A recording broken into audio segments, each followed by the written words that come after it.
নমস্কার বন্ধুরা, আমি রাজু আর কে ক্লাব কচুরি থেকে বলছি। আমরা সব বলি কি আমার নিজের বাচ্চাকে ভালো পড়াশোনা করাবো, ডক্টর ইঞ্জিনিয়ার অনেক কিছু হবে। কিন্তু যদি আমাদের প্রকৃতি ভালো না থাকবে, যদি আমাদের অক্সিজেনই ভালো না থাকবে, তাহলে কি আমাদের বাচ্চাকে ভালো ভালো পড়াশোনা করলে কি ওটা লাভ হবে?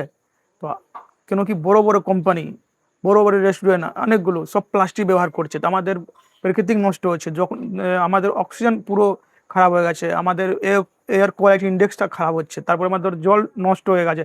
আমরা যে প্রতিদিন জল খাই ওটা কি 100% পিওর? ওটা ন্যানো প্লাস্টিক, মাইক্রো প্লাস্টিক যায়। আর যদি প্লাস্টিকটা ব্যবহার করি, প্লাস্টিক মাটির মধ্যে যায়। আর যদি আমি ভাতটা যে বানাই ওর মধ্যে তো প্লাস্টিক, মাইক্রো প্লাস্টিক চলে যাবে। আমি এমনি জল সব নষ্ট করে দিয়েছি, মাটি বি নষ্ট করছি, সব জায়গা আমাদের নষ্ট করছি। তো এটাই আমি বলতে চাই কি আপনার প্রাকৃতিক বাঁচান, আমাদের বাচ্চা বাঁচান। বাচ্চা তখনই সাকসেস হবে যখন আমাদের প্রাকৃতিক, আমাদের জল, আমাদের মাটি ভালো স্বচ্ছ থাকবে।